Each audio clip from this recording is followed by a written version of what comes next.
সৃষ্টির শুরুতে আমরা একটা সুন্দর পৃথিবীতে বাস করি। চেয়ে দেখো কত সুন্দর প্রকৃতি তোমার চারপাশে। চলো আমরা সৃষ্টির শুরুতে ফিরে যাই, দেখি বাইবেল আমাদের সে বিষয়ে কি বলে। সৃষ্টির শুরুতে ঈশ্বর আকাশমণ্ডল ও পৃথিবী তৈরি করলেন। ঈশ্বর অন্ধকারকে বললেন, আলো হোক।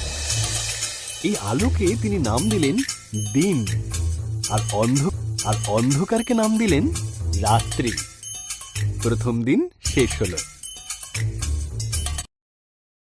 এরপর ঈশ্বর উপরের জল থেকে নিচের জলকে আলাদা করে ফাঁকা জায়গা তৈরি করলেন, যার নাম দিলেন আকাশ।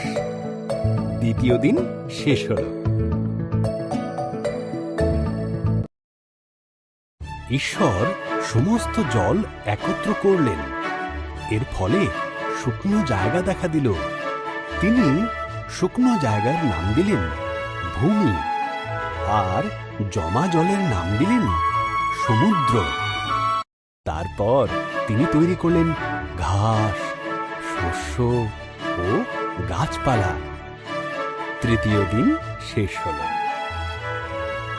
পর ঈশ্বর আকাশে বিভিন্ন আলো তৈরি করলেন, দিনের জন্য সূর্যকে আর রাতের জন্য চাঁদ ও তারাদের তৈরি করলেন।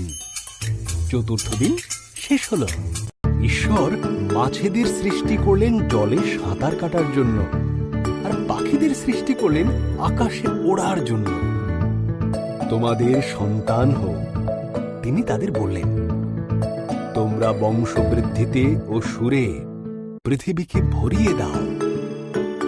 পঞ্চম দিন শেষ হল।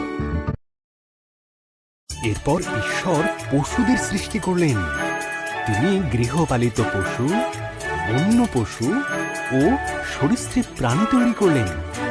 ঈশ্বর বললেন, আরো একটি সৃষ্টি বাকি আছে, যা সবার মধ্যে অত্যন্ত মূল্যবান।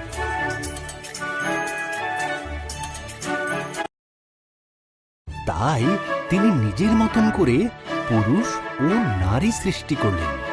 তিনি বললেন, তোমাদের সন্তান হোক, পৃথিবীর দায়িত্ব নাও, মাছ ও পশু পাখিদের যত্ন রেখো।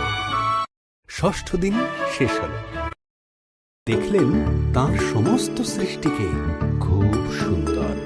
তিনি বললেন, এই সপ্তম দিনে তিনি বিশ্রামে গেলেন এবং দিনটিকে স্মরণীয় করে রাখলেন। সপ্তম দিন শেষ হল।